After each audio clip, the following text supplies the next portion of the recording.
Greetings and salutations. Welcome back to Malrius's Musings. And I am your host, Cerebro? Yes, friends, we decided to make today a very special episode of the show. The main topic, the main segment, got so expansive that we decided to make episode 7 less variety show and more main event show. So, the show, episode 7, the evolution revolution. And while this is, my other aspect, Malrius, while this is his channel and his show, this particular topic, being a Cerebro topic, I'm going to host this as Cerebro rather than Malrius. And I may even post this episode on the other channel, the Society of Esoteric Christians. So, while I will include certain scientific and historic facts, this is my disclaimer for the episode. I will be including certain scientific and historic facts, but I wanted this segment to be more about my personal story and experiences and opinions on the topic than a rehashing of all the facts. So, as such, I am going to be throwing out facts without fact-checking them. I'm just going to throw facts out there without checking them on this episode, but I'm letting you know that. Beforehand, because this episode isn't intended to be a fact source. It's a musing. Malrius's musings, even though it's Cerebro. If you want a more accurate video on that, I suggest checking out another channel like Clint's Reptiles. I really like how Clint handles the creation versus evolution argument. But yeah, and on the other side of that, and I might be talking about this later more, but I'm not a scientist. I'm more. I have a lot more experience and expertise in things spiritual, but I can conceptually handle a lot of scientific topics. So that's another reason why I'm not trying to come to you with any kind of expertise in science, because I'm not a scientist, is what I'm saying. But I know some things and I remember some things, and I've learned some things, but over time. But anyways, I digress. Part of the reason that I'm making this segment is an opinion or personal story, is because they're more covering the topics better than I could, the specific data, if you will. So this is more of my story as a spiritual man. My story as a spiritual man, a minister of sorts, a seer, if you will, who has had to grapple with these topics for years. And I'm presenting these things in a spiritually minded context for any others out there who have felt like they ever had now in the past. I'm sorry, if they've ever had to now or in the past had to wrestle reconciling a fundamentalist mindset with modern science and history or archaeology. So one of the things that I want to start with and kind of the history of it, like how did we get here? Because we have a pronounced science versus religion dynamic in this country. And to be clear, I understand that this is not the first time that there's been a clash between, science and religion. But this particular evangelical American dynamic I'm taking that as its own context, so I'm approaching it in that way, not in the whole history of science versus religion, but particularly the context in America. Although I will be touching on some of the bigger aspects, but I kind of want to start with this American context because I always, always wondered, I always wondered how did that start. I think one of the things that sticks out in my mind, although it's not necessarily the absolute beginning, but I think is kind of what would you call it? A benchmark moment. A benchmark moment would be the 1925 Scopes trial, the monkey Scopes trial. And it was the state of Tennessee versus John Scopes, who's on a teacher who was on trial for teaching evolution in a public school. And I'm not going to, again, like with my other disclaimer, I'm not going to go on a deep dive of the historical and socio-political motivations involved. But I did want to briefly cover a few historical points because I find it curious how we find ourselves in the place where we have to choose between God and evolution in this present, American evangelical context. The Scopes trial, it basically came down to a fine, which would be about like around $2,000 in today's money, but Scopes wasn't really looking at any jail time, and this wasn't necessarily a big deal, but the ACLU had evidently stepped in and offered to defend Scopes. They wanted to bring public attention to the case, and they used this as an opportunity to challenge the constitutionality of the law against teaching evolution in public schools. They wanted to challenge this so that they could teach evolution in public schools. And if that wasn't enough, because this was a historical trial and people heard about it, but in 1960, there's a movie that comes out called Inherit the Wind. And from my understanding and my very cursory research into it, it was more drama than history, but it definitely had an imprint on the American collective. Now, I did see this movie, not recently, but a while ago. I have seen the movie. When I describe its role here in the history of this conflict, I'm not trying to oversimplify the movie. I understand that the movie is nuanced and it doesn't necessarily demonize either side, but it did bring more attention to people. I think it reintroduced the trial to that generation and probably impacted it more.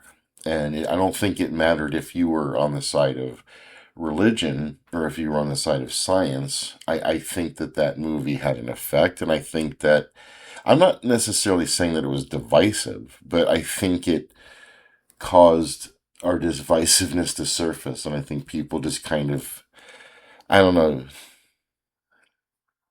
it was a good movie, I guess, but uh, it did pit, the trial and the movie did definitely imprint itself on, I think, it imprinted itself on the minds of the public that there's a line here. You're on one side or the other. Either you're on the side of faith or you're on the side of science. You're either on the side of evolution or you're on the side of the Bible. You can't have both. And I'm not saying that there weren't people who didn't believe in theistic evolution, but I'm just saying, generally speaking, and in the world I grew up in, that's how it kind of felt from most people. It was either one or the other. So I had always wondered, where did that faith versus evolution war begin specifically, not just in general, but also specifically, particularly in our time, the present post-Darwin world that we live in, that we find ourselves in the evangelical America. Excuse me. But, and kind of one of the common things that people bring up is like, um, the church has its, or not, the church or religion has its stance on this is how the world, this is the cosmology, this is how reality is, and science questions those arguments. And I think that's, I wanted to mention that because obviously that's a fundamental part of it. Um, but I was also, this is an observation that I had, something that I was thinking about, that throughout as civilization has grown, the role of the priest or the holy man or the shaman has, um, especially coming out of like the Mesopotamian part of the world, uh, the role of the priest has been whittled down over the years because, they started off as priest kings, and then over time, kings became more specialized as, warrior priests. And so you see, times in history where you had a division between the monarchy and the priesthood, but oftentimes the head of the priesthood was also the king. So you have this, priest king motif, and over time though, the kings started to separate more, from the priests. So the priests started to become their own class in a lot of, civilizations. So that monarch power was whittled away at them over time, Even though the idea of the priest king did endure, like even Jesus is a priest king. In Rome, you had the emperor was also considered the Pontifex Maximus, the highest priest, the head of their religion, the Romans. You got Melchizedek or Melchizedek, who was a priest king in Genesis. You have and the list goes on. So over time, the priests lost that monarch ability, even though there was still a connection there. Even in the Catholic Church, even when they weren't kings anymore, they were looked to, well, you can't be king unless we also anoint you. So your kingdom can choose you as king, or the current king can choose a successor, but you better be nice to Rome because we decide whether we're going to anoint that king. So there was still a connection. There was still a connection there. But as that time passed, the priest after those days, after that connection was more severed over time, the priest class still was they were also one of the few classes that were educated in reading. So they were the scientists, they were the healers, they were the psychologists, they were the cosmonauts. Like the priests were the entire sage class, if you will, were priests to a greater or lesser degree in civilization, especially as you get into the medieval times. Some of the first scientists to talk about genetics was a monk, I believe. So a lot of the early scientific, as science was in the early stages of becoming a thing, a lot of monks were involved in that, a lot of religious people. So, but over time, as civilization has gotten more and more complex, now the priest is, he's no longer the cosmonaut, the astrologer, or the astronomer. We have scientists for that. Now, priests sometimes do act like a little bit of psychologists, but they're also expected to have some background in, even a little background in psychology, which is its own study. But you also have your own psychologists. Um, and priests can still pray for your healing and do things to aid your healing. But we have doctors now that take the main part of that, the heavy lifting of medical care, priests can still help in the science of, priests can also, ministers and priests can still, you know, have a pursuit in science, but, we have scientists. So over time, the priests have been relegated more and more and more to social and spiritual and issues and philosophical issues. And even the healing and, as a healer, there's a role as a healer and a role as a psychologist, if you will, or advisor, counselor, if as they call ourselves, that it's in a religious context, and there's often still an encouragement to go to a professional doctor whenever it's needed, of course. Or even if you slightly suspect that it should be needed, definitely go see a professional doctor.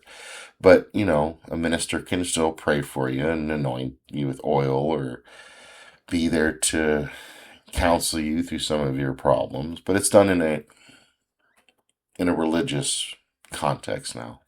So, and you can imagine that over time, that as those changes occur, there's that natural reaction to resist change. But over time, and I think now it's more and more starting to become a thing where ministers are accepting their place, which isn't bad. It's still what they should. It was still their main focus all along, was the connection with the spiritual, the connection with the other realm, if you will.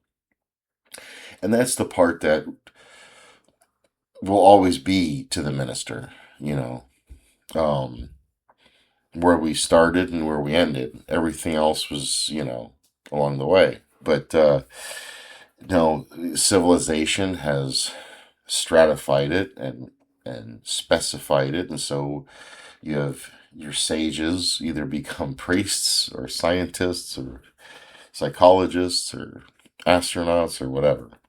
But the priests are now relegated to the religious, social, and spiritual aspects. And it's taken, I think it took a few generations for the priest class to accept that. It seemed like, it took a couple generations for us to adjust to those changes. Like I said, I kind of wanted to reflect on my own journey and the conclusions that I've come to, and how that's all affected my faith. Um, if you've dug any kind of deep on this channel or the other channel, the Society of Esoteric Christians, you can pick up that, formerly fundamentalist Pentecostal. So I'm not quick to judge the fundamentalist people, because I was in that mindset once upon a time. I grew up in a Pentecostal home. But I also, one of the things that I reflect on is the time period that I grew up in. Like, we didn't have the internet, in the sense that, like, the internet existed, but it wasn't as accessible as it is now, number one, and there wasn't as much on it as there is now. And you're when you're young, you're influenced by the people around you. Growing up in the South, not all of my teachers in high school were still. I mean, I still had teachers who were science teachers who weren't sold on evolution. I'll put it to you this way: by the time we got to the mid to late '80s, given the access that I had to both arguments, for better or worse, I felt at the time, as a young adult, or becoming a young adult, teenager into young adult, I'll say that, teenager into young adult, I felt like I had a good argument of for instance, why I would take Genesis 1 through 3 literally. And I also had been exposed to some teachings that sought to reconcile some of the science uh, with the Bible. Like one in particular would have been like Dake, if you ever heard of Dake, Finis Dake. And he had this really interesting theory. Like what's funny is that if you can put yourself in the mindset, it was actually quite a romantic idea. Where, and I'm not going to get too far deep into the woods of it, but he really sought to reconcile what the scripture says and what science was saying. So one of the ways that he looked at it was that, the world is billions of years old because you got the first verse that says, "In the beginning, God created the heavens and the earth," and then on verse 2 is when he starts recreating out of what he's created. So we don't know how long is between verse 1 and 2. Now, that's not just a Dake argument. That's an argument that was used a lot in the church. I heard a lot. Whether they got it from Dake or not, it's not important. But he really expanded on that idea, and there was a lot of stuff going on before Adam is put on the scene. But Adam was definitely put on the scene as Adam, you know. So uh, it did seek to kind of reconcile some of those concepts. And at the time, and again, like you didn't have like the internet, you didn't have YouTube or whatever. And even though some of my story does bleed into the YouTube days, but it's like the YouTube days, early YouTube days, but they were early YouTube days, and we'll get to that. I'm getting ahead of myself. So yeah, going into my teenager, early adulthood, I felt like, I was kind of set off on that path. And I went down a road of ministry from that point, and I went to college and, Bible college and all that.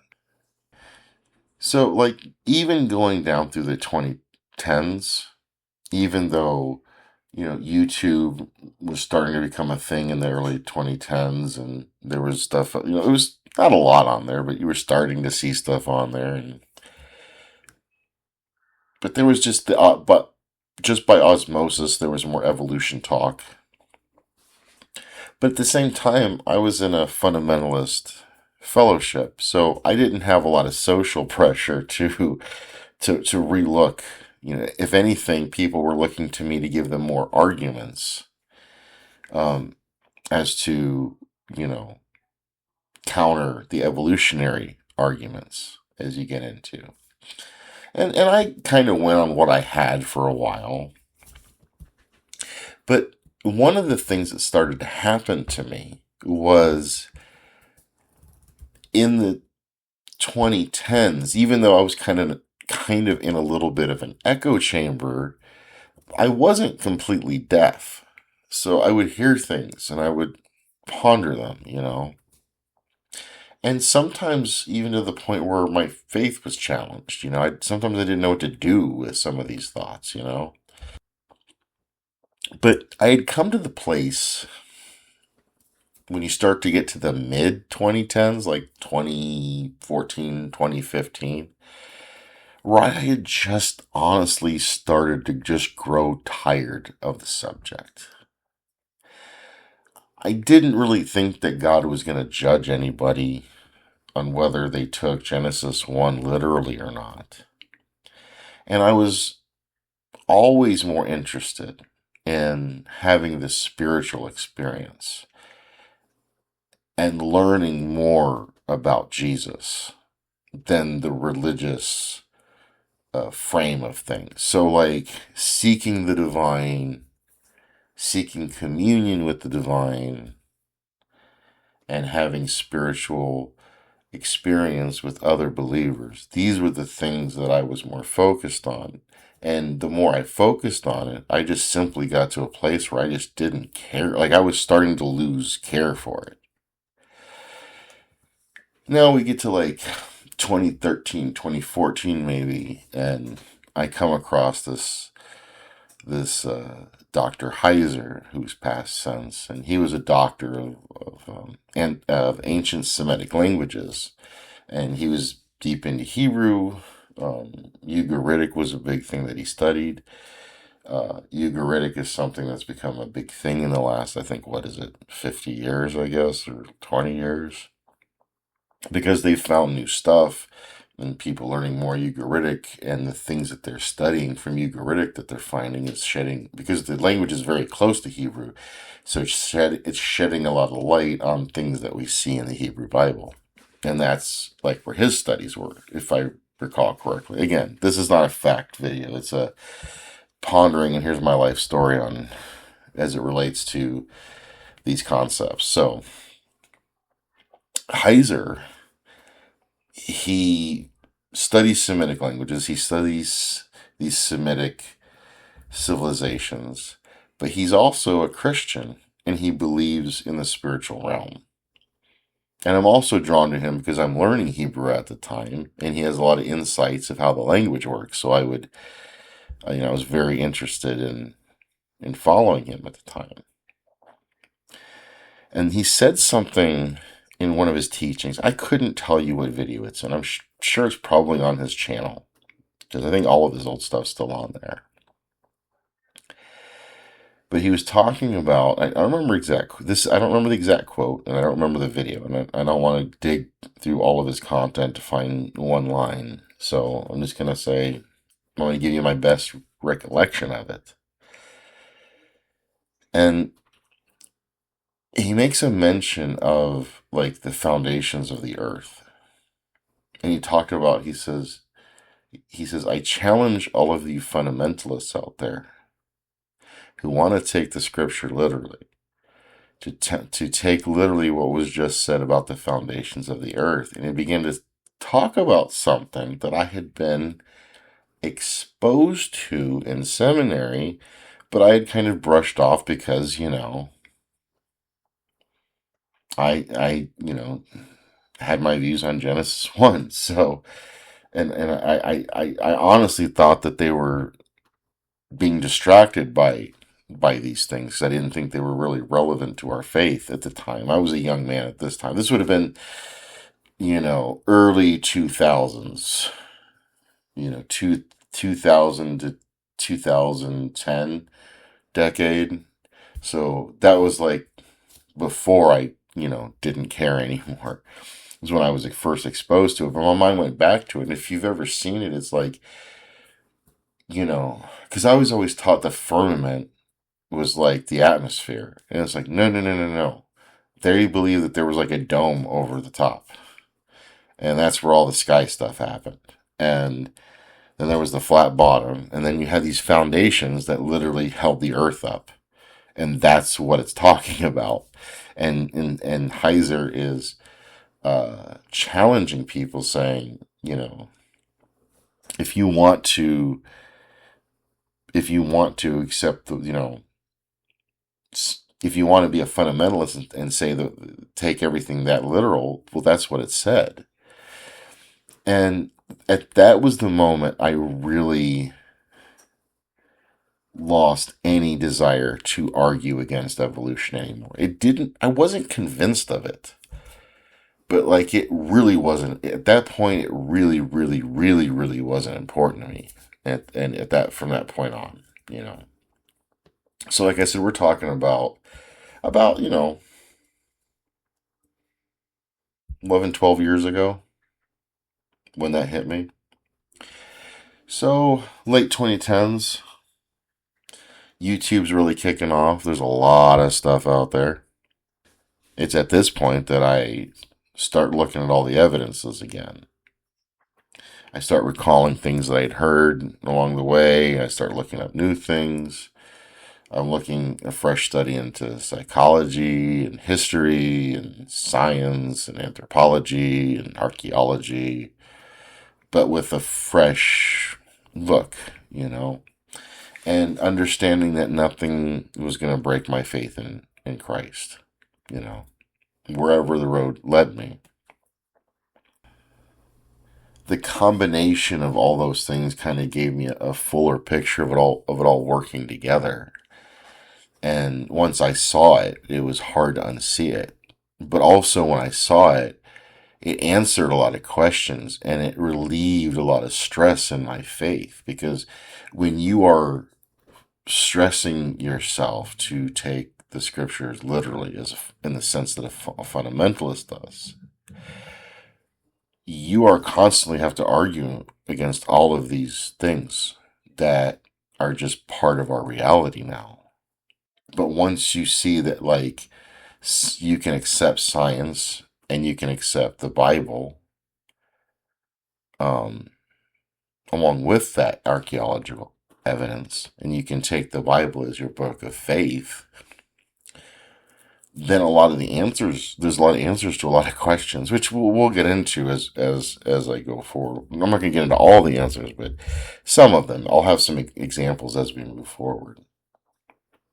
So, and I'm going to list these evidences, but I'm not going to go into too much depth on them because, like I said, there's other channels that do it better.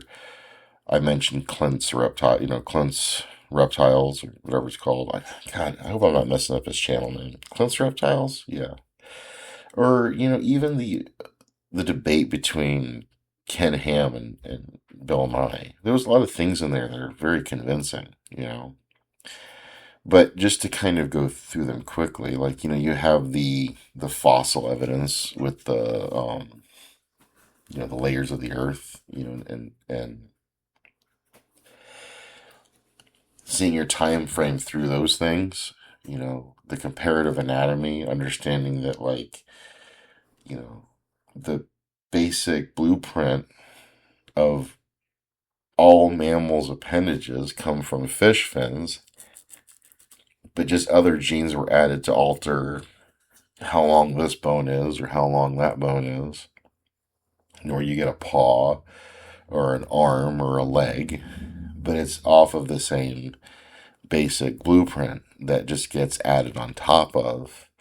And now, as we're unlocking the genes, the genetic evidence reflects how for the most part, our tree of life crossed classifications.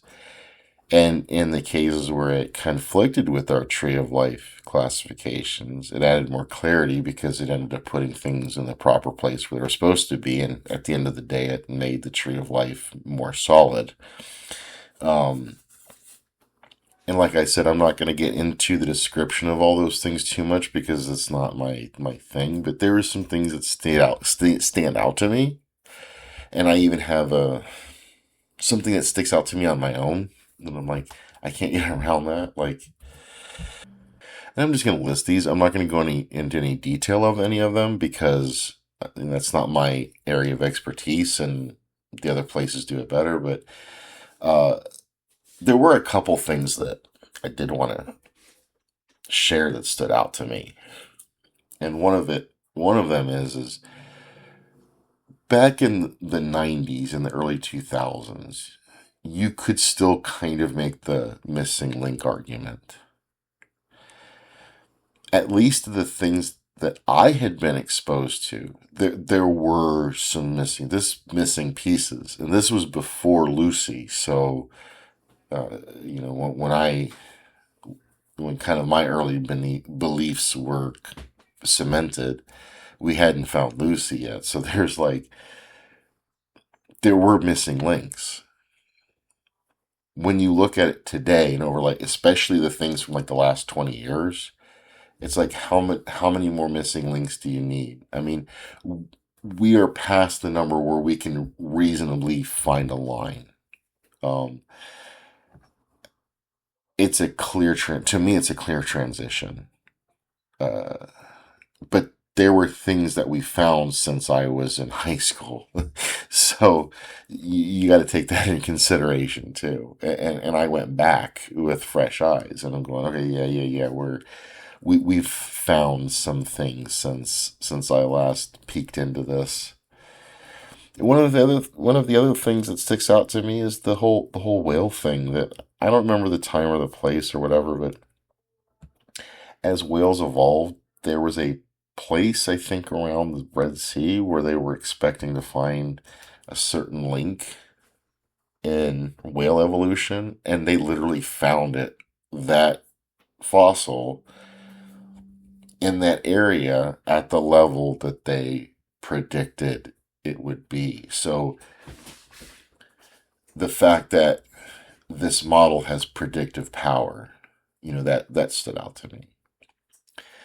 But something else that stood out to me is the whole thing about carbon 14, because I remember growing up, and that always had to be a big argument. And Christians, man, and fundamentalists and creationists, they have some, arguments against carbon 14. And once I, looked into it again, I wasn't just looking into carbon 14 to look into carbon 14. It actually started with I was doing a deep dive on quantum mechanics, quantum physics, and I was learning about like the greater uh, nuclear force and the lesser, the weak atomic force. I'm sorry, atomic force. But anyways, the idea of beta decay is what makes carbon 14 function. But you're talking about like quantum mechanics, right? And those quantum mechanics are consistent. And so, how do I put this? Like, I'm going to say something. This isn't not an ironclad argument. I'm just trying to make an illustration to show how the science behind carbon 14, right, works in real world applications.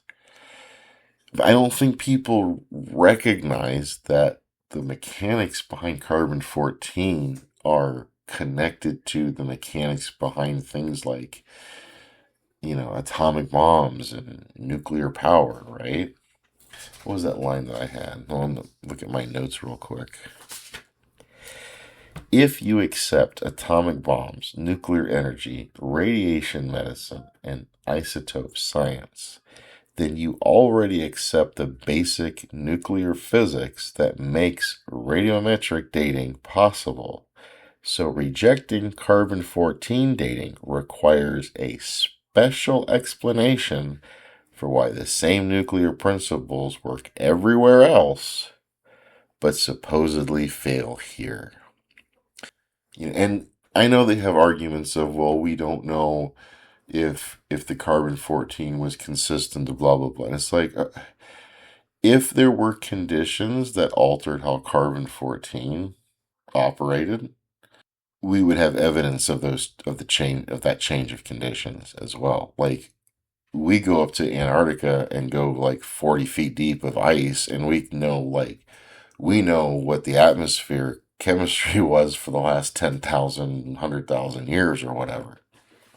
So we have a lot of ways of testing what conditions were like over the past. So I'm not saying that carbon 14 dating can never be challenged. Like, the model of how we do it can never be challenged. I'm not saying that, but I'm saying you have to come up with some kind of evidentiary, reason to say that, and a way to test your hypothesis. Otherwise you're just speculating.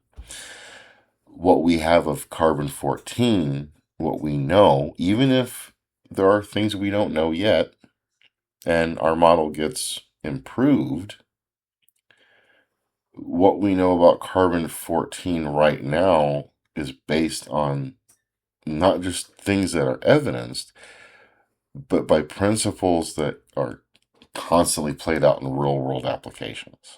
So it's kind of hard to argue carbon 14 dating at that point. At least I would think. But one of the things that I like to make clear when I discuss this topic is that I do not believe in evolution. I believe in Jesus. And that's me personally. I believe in Jesus. But I accept the theory of evolution. I accept the theory of evolution as the best working model that we have at the moment. I take it as this is the method by which he did the work. And they say that evolution doesn't have a prescribed end. It isn't going towards a goal, and I accept that. But I also look at it in these terms. You live your life, and anybody who's had interaction with, like real interaction with God or spiritual experiences, you go through your life, and it's almost like you get to a crossroads, and you pray, and a lot of times God shows himself by when the dice of fate are cast. He's like Qui-Gon with the dice, making it roll in your favor when it could have gone either way. I'm not saying that's the only way God shows himself or interacts with people, but I'm pointing to that specific kind of interaction specifically because I could see that playing out in an evolutionary scenario where all these moments, and there are a lot of them, where there was a toss of the dice as to whether or not there was going to be humans. I think it was one of those things where God didn't have to bake that formula into the process. He just had to nudge things in the direction to where our ancestors decided to come out of the trees, because they didn't have to. But, oh, it's drying up out there. You see what I'm saying? Like the little nudges, I think God's hand was behind, that it went this way instead of that. And of course, you might say that begs the question of where does the soul come in? I don't know. I do have thoughts on it, and I even have scripturally based thoughts on it, but that's not something I want to get into in this episode. But I think there's answers to that.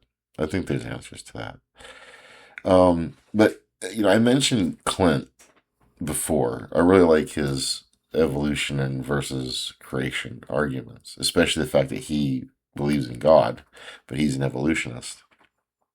I think, I can't remember what his PhD's in, but I guess him and Kent Hovind have gotten back and forth.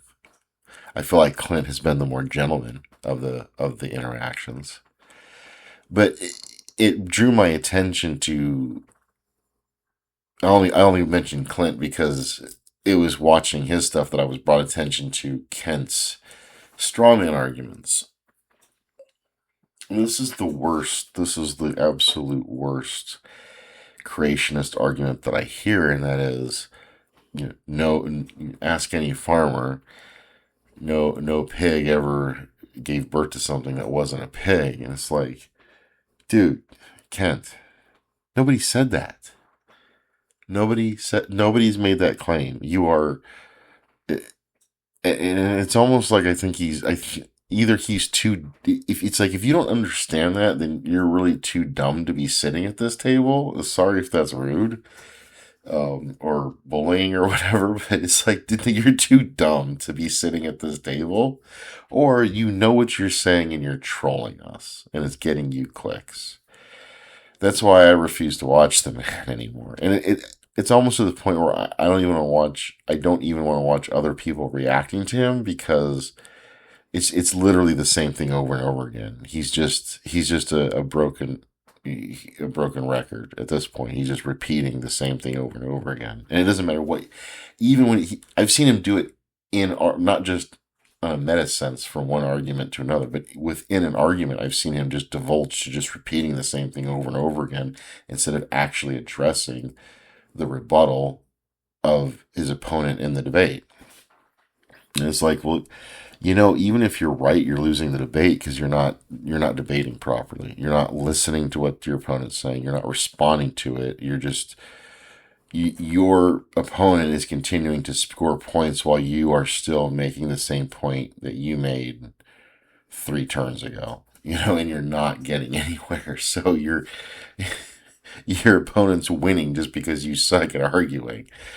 But yeah, the basic arguments about evolution that can be applied turn into technology. And as I accepted them, like I said, it answered a lot of questions because, I grew up experiencing a lot of spiritual things. So it's like none of these things make me question the spiritual realm because I've been experiencing it my whole life. You can't tell me that it doesn't exist because it's just, I've seen too much or whatever, And it's just part of who I am. I think I'll always view it through those eyes. But even though I'm a man of faith in the spiritual realm, I do understand how if you try to resist the mountain of scientific data that we have, it puts a lot of tension on your faith. And once I came to term with those things, it took a lot of tension off of my faith, which allowed my faith to grow even deeper. Like I have more faith now on this side of things than before. Because the arguments for evolution are good arguments. And the arguments in archaeology are good arguments, you know.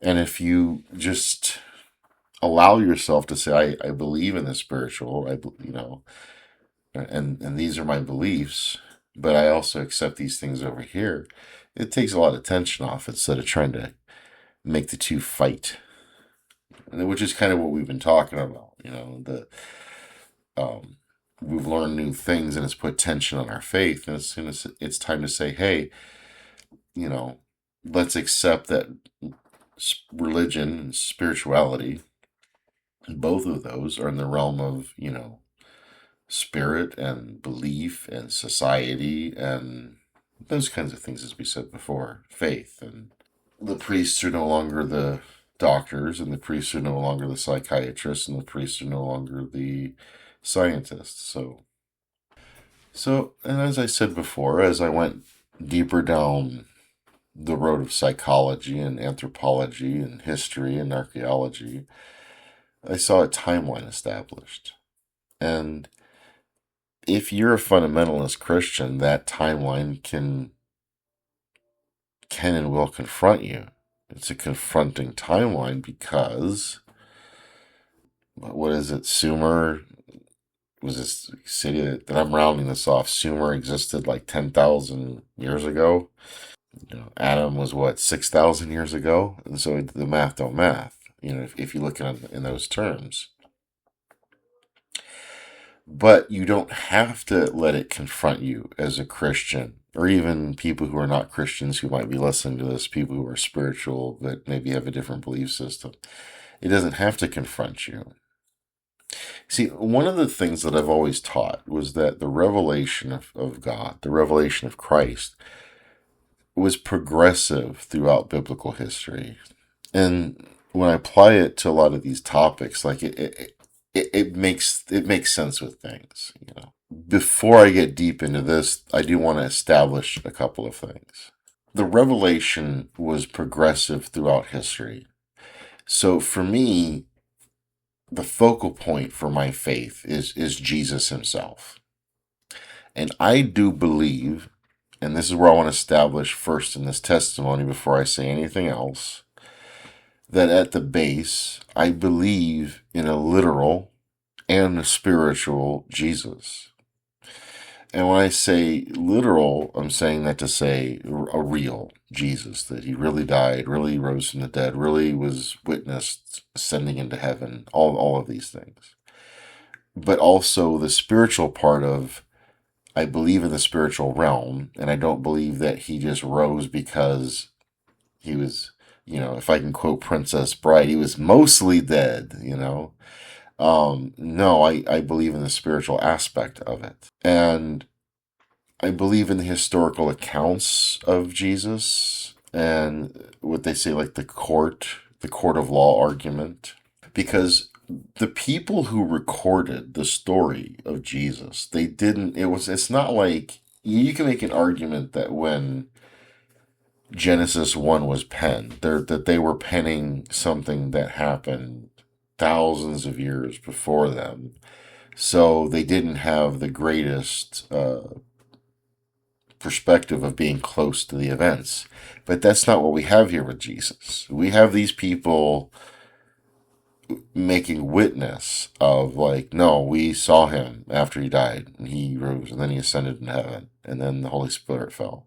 And you could argue, well, we are not sure if those books were written during by these people during these times. It's like, okay, listen, it's not just, we have a lot of evidence that we should accept those books of the New Testament. But beyond that, there's this concept of, accounts of people who lived within like 150 years of an event, or the generations, like, you have the generation that was there, and then you have the generation of the people who knew people who were there. And those people are also considered to have some, because you're only talking one level out. They're not going to get the story that messed up, right? It's not like thousands of generations later or hundreds of generations later.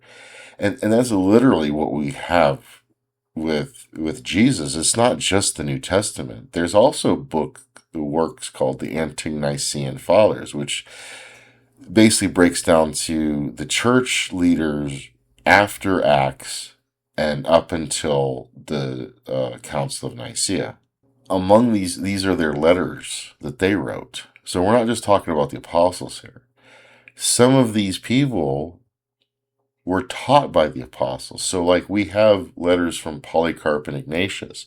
Polycarp and Ignatius learned directly from John the Apostle.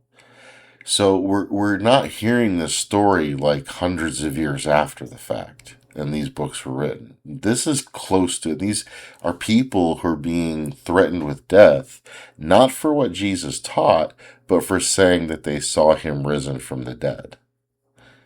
And, it's one of those things, the more people you have in your conspiracy, the more likely somebody's going to blow the whistle on your conspiracy. But that's not what happened with this. You had the apostles, and then you had like 500 people who said that they were witness to this, and a lot of them died a martyr's death, if not all of them, or most of them.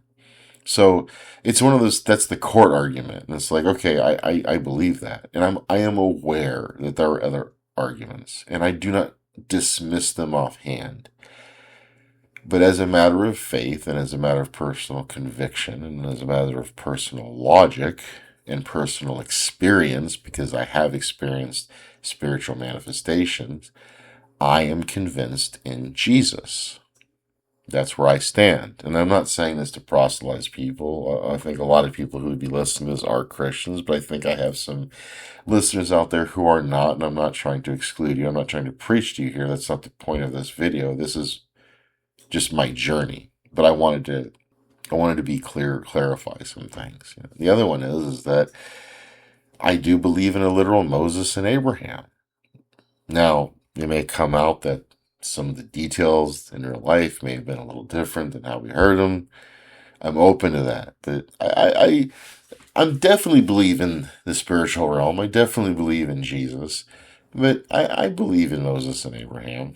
And I also believe in the biblical record of spiritual truth.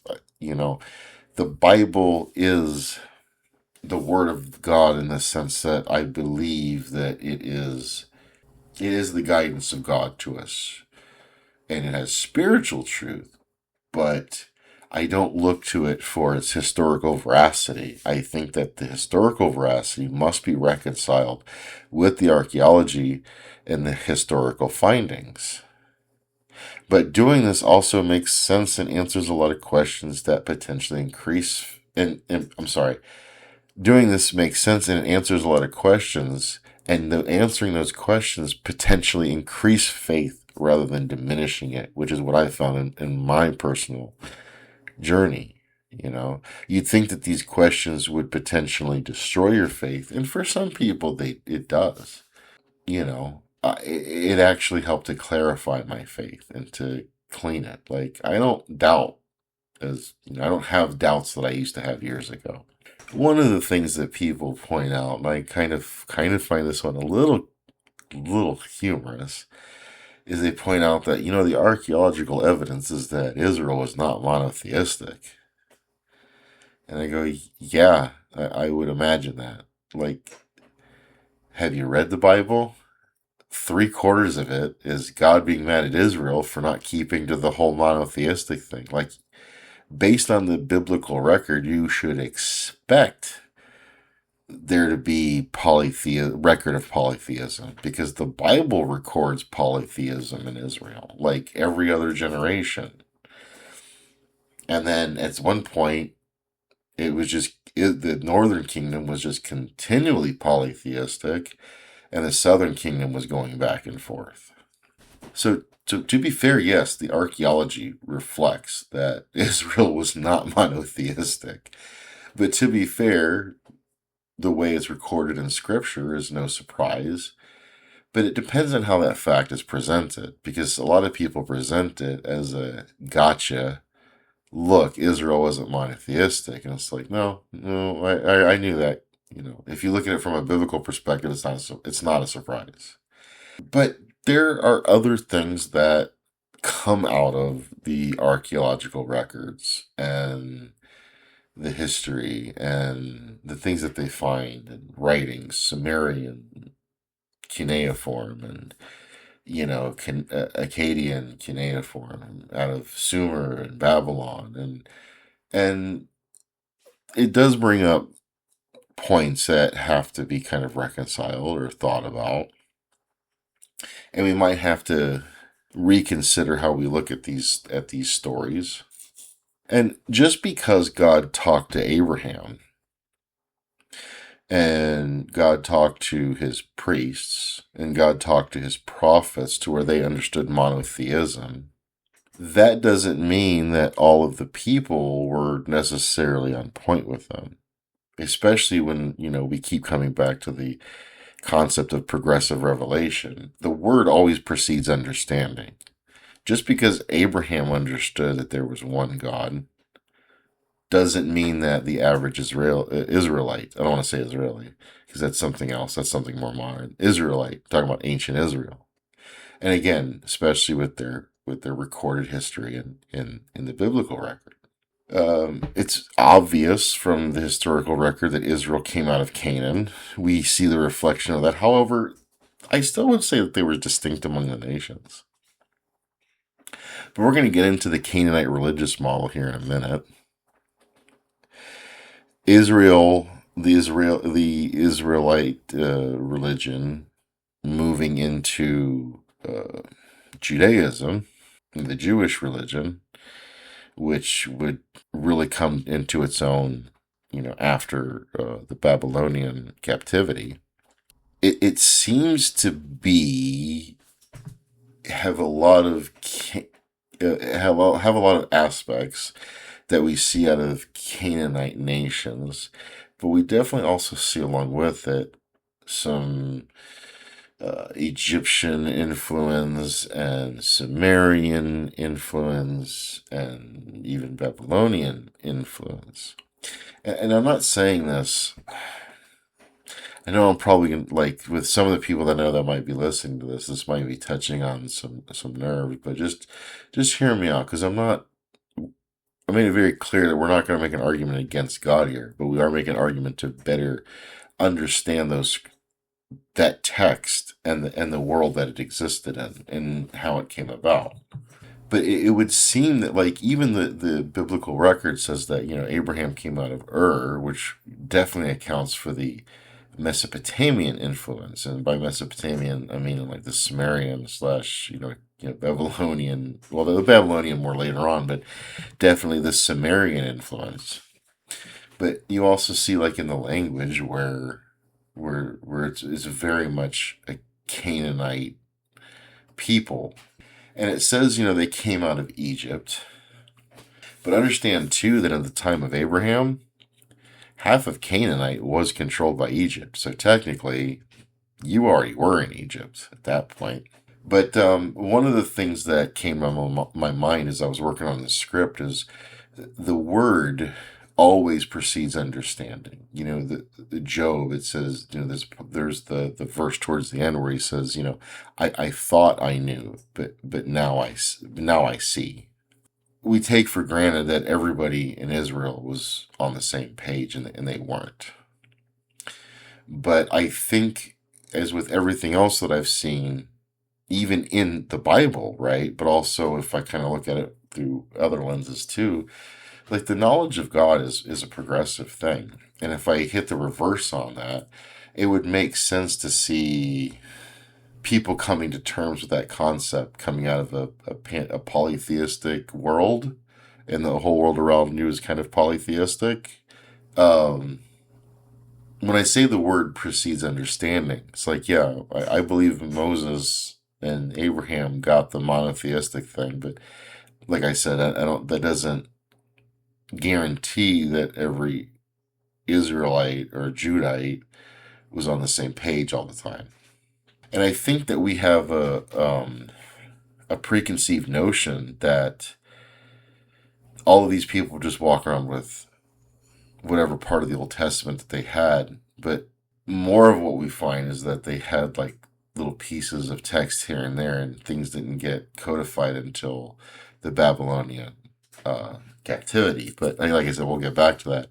I wanted to start with the Canaanite religious model, and the Canaanite religious model, they actually had like a pantheon, and you're gonna recognize some of these names.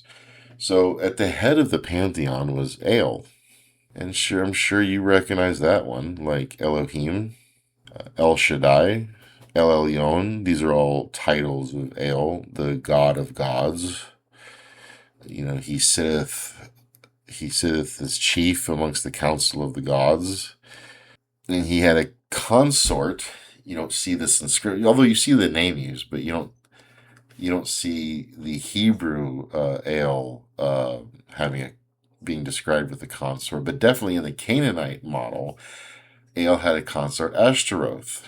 You've definitely heard that name in the Old Testament Bible, though, as an idol.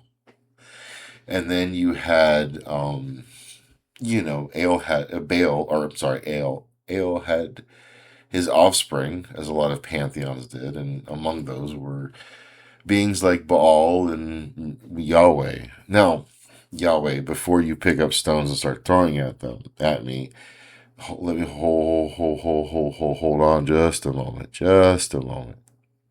This name Yahweh that God gave us in the Judeo-Christian tradition to call him, and with that, Yehoshua or Yeshua, which translates to Jesus, that these are the two like most holy of names.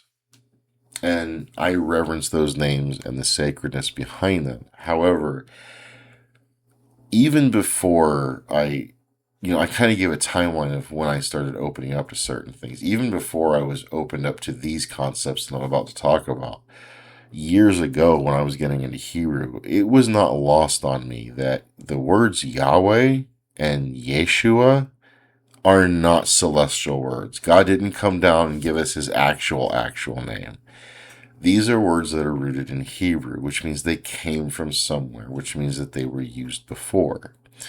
So, before you think that I'm saying that like Yahweh is just this and it's all, I'm not making an argument against the Bible. That's not what I'm doing. But these are the realities that we deal with. This was the pantheon. And Yahweh was actually something that we see more in the South, which makes sense with our Judah. But I mean, even before Judah became its own kingdom, we see more Yahweh popping up more in the Southern kingdom. But interestingly, if we go back to the early days of, I'm talking like 1500 BC range, way before the Babylonian captivity, Israel's starting to become in its own. In Canaan, it's starting to take land. They were talking like the time of like, if you're thinking biblical timeline, think of the book of Joshua. We're thinking about around that time, right? Some of the concepts that you would have over there in that part of the world. So they had this pantheon, right? But they also had this concept of, I can't remember the word for it, but it's like a localized theology, and it was really big in Canaan. So it was like they acknowledged all of these gods, but they were like, well, but the God of this town is Baal, or Baal or Baal, however you want to pronounce it. And so the idea was when the two nations fought, the gods that they represented were also fighting. And a lot of Canaanite religions basically revolved around one of the gods of those pantheons. So you can kind of see where they were already being set up to start thinking of one God. Like, okay, we have all these other gods, but ours is really good. And of course, as you get into the Hebrew Bible, there's a lot of talk in there about God. And I like how Heiser put it. There's a lot of beings on the other side, but Yahweh is species specific. There's no one like him. And that's what the Bible says. It's like, you know what?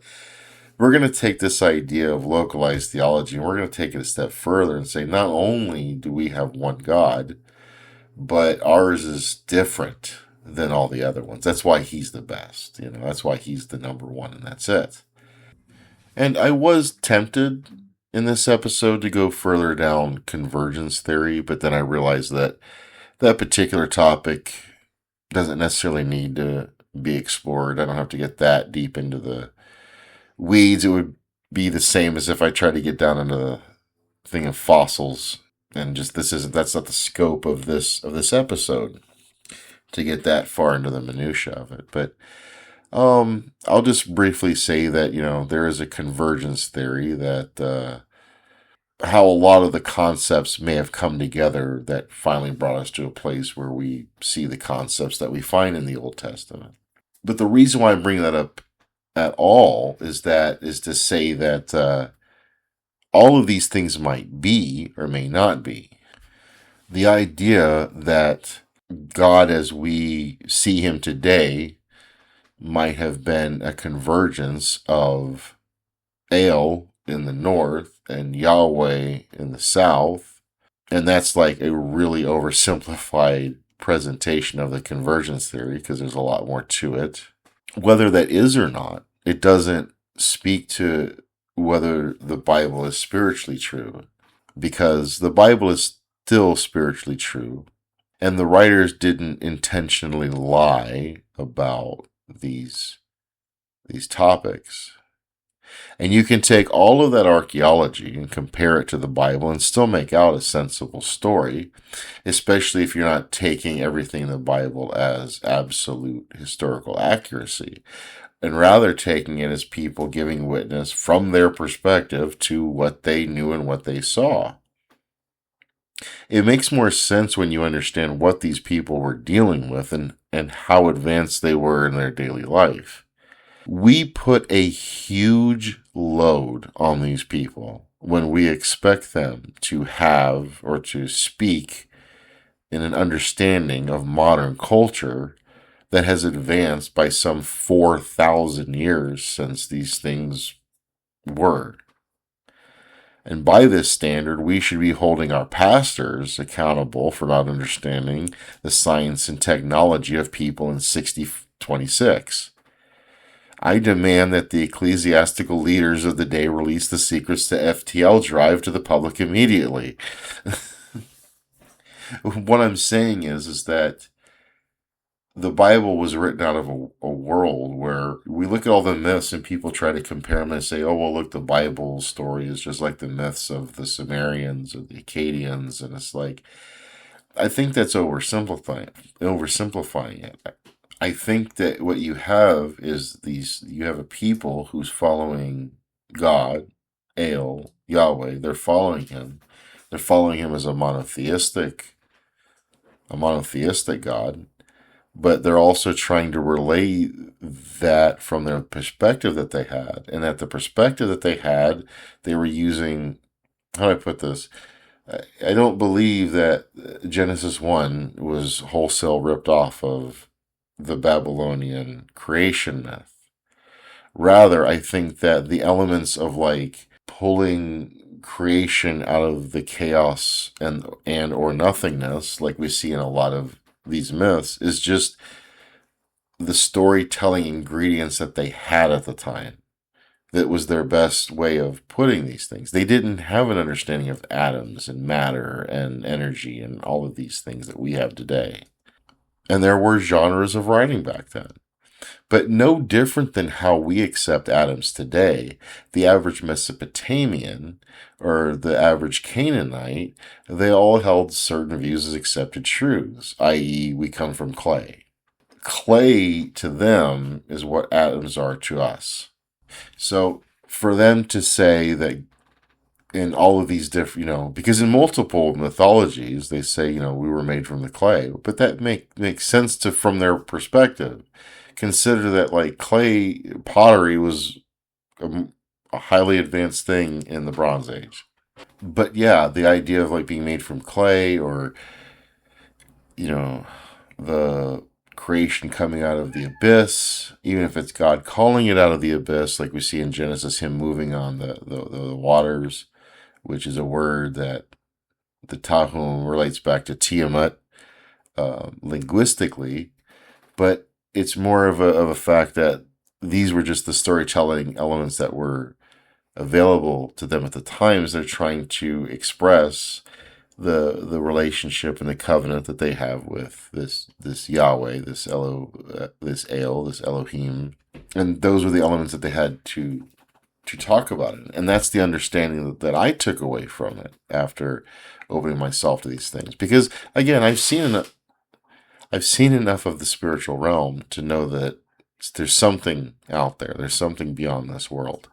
And for my own logical evidentiary reasons that I've explained before, with like what I believe is the veracity of the story of Christ, or coupled with the fact that I had all of these spiritual experiences in the context of that world, even though God stretched me a little beyond what normal Christians are comfortable with, I still believe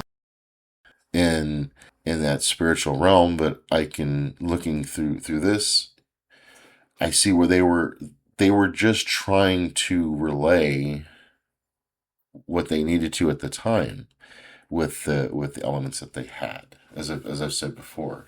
So if we take these things in mind and accept that these men were men of God, but they were men, and they were, or women, and were speaking from their point of reference, they were delivering the truth, but they were delivering the truth as best as they could from their own point of reference. Like Joshua asking God to stop the sun in the sky. That story. Well, we're not going to erode Joshua's faith because he didn't know that, oh no, it's actually the earth moving around the sun, not the other way around. And God doesn't stipulate that, even though that's the truth. And there's all kinds of mental gymnastic workarounds in the church to defend this. But at the end of the day, we could say, hey, it's a spiritual truth that's being told through this story, and it doesn't necessarily have all the scientific and accurate and historical accuracy that we thought that it should have. But it answers a lot of questions, and it gets us off the hook for having to account for a lot of other things. Because, like, if you look in the law, there's some things that are like kind of hard to wrap your head around. You're like, oh wow, that's rough. Like I don't know if that's just. But if you understand that some of those things came out of the world that they were living in, it makes more sense. And you don't have to account for them. You don't have to defend them. You just like, okay, these were still just human beings, and this law sounds this way and operates this way because this is how things were standard in that part of the world at the time. So we don't have to lay, like, there's certain scriptures people have question of, and like, you don't have to always lay that at the feet of God. God's relaying a spiritual truth. I'll give you an example. I'll show you an example where God allowed a human being to alter how the word and the law was going to come out. Jesus specifically says that, originally the idea was for, man and woman to be together in that kind of relationship. But because of the hardness of your hearts, he gave you divorce. Because what they wanted was, well, what if I don't like my wife? I want to roll for a new one. So Moses gave them an out. Okay, well, under these circumstances, you can annul the marriage. And Jesus said, well, that was, Moses did that. And God allowed it because, you guys wouldn't be content with the wife that you received. And we could go down the road of like, arranging marriages and everything, but that's beside the point. Again, all of that comes together. My point to that is you see, number one, it all comes together when you consider the world that it was written at the time, and that we see evidence right there from Jesus himself that because of where they were culturally, that things had to be altered in the Bible to accommodate them. So, and when we consider this, that some of the things that were included in the Old Testament were a reflection of how the people were at the time rather than a reflection of complete divine perfection. And that's not the only way that we see the Old Testament being criticized in the New Testament. But when we see that the Old Testament was created in a context of that people in that time, and that the scripture accounts for that, it does get us off of the hook from some of the harder questions that Christians feel that they have to defend. You don't have to defend it. It isn't always about defending God. God doesn't need defended. Sometimes it's the people writing it down that need to be defended. Sometimes it's saying, hey, Moses wrote it down this way because of the hardness of people's hearts, and they had to make a compromise there or whatever. They had to have a law that reflected the world in which they lived. One thing that I referenced over was like the convergence theory of how El and Yahweh probably became the same God. That doesn't mean that the God that we know in the Old Testament is the sum of the addition of those two things, but more of just a progressive revelation until things converged. And there's more to be said about convergence in the Israelite history, but I don't want to go too far down that road. And likewise, just like that, I wanted to touch on Babylonian codification, but I didn't want to get too far down that road either, because we're already about an hour and a half into this episode, and I do have to cut it at some point. And I've been trying to stay on topic and not get too far down the weeds on anything. But the idea of the Babylonian codification, what do I mean by that? Well, I think it's come to my understanding that we take for granted that that the Old Testament just kind of scrolled out to the Hebrew people just as we see it scrolled out before us, that they got the 5 books of the law and they held on to that until somebody wrote the book of Joshua, and they had that until somebody wrote the book of Judges, and as time went on they just kept writing things down. But from our archaeological and historical accounts, this probably isn't how it happened. What probably happened is that you had some differing traditions, but the Babylonian captivity, it was mostly people from the tribe of Judah, but there were refugees. Like, I guess, historically they have evidence of refugees from the other tribes emigrating south and kind of joining with the tribe of Judah before they were taken into Babylonian captivity. But I think the idea that we get is that different areas of that kingdom had there wasn't like a codified scripture. And I think part of that is that you didn't have as many readers. I know we'd like to think that, but before Babylon, you probably didn't have as many readers. And they knew what they knew of God by going to the temple and making the sacrifice and physically enacting the religion. And that's how they knew it, and then the stories were told by the priests or whatnot. But there's a lot of simplicity to it, but you'd have a scroll here and a scroll there.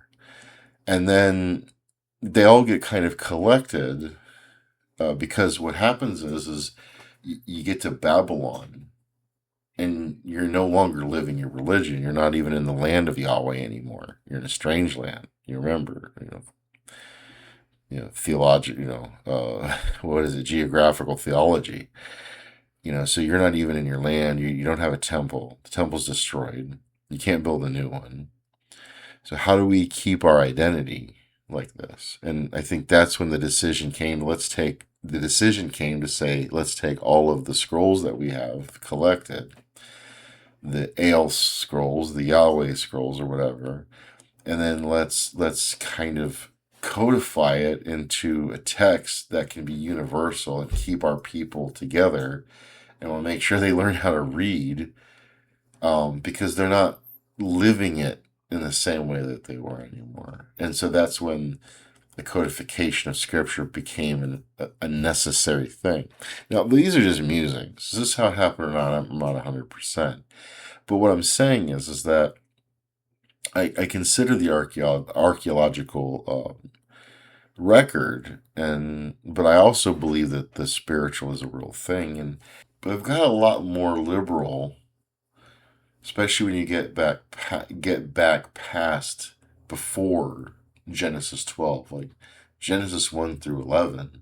I'm ready to accept as, these were the best explanations that they had at the time, and the details of these things hadn't been revealed. I mean, Genesis 1 doesn't say anything about atoms or subatomic particles or quarks. But yet we know these things to be true, and we don't question these things. Yet we'll question things like evolution and biblical history. But those things don't have to be true for Jesus to be real. And if you just took the New Testament and lived through that, where would that take you? It's all based on this older religion that, again, as I keep saying, was a progressive revelation.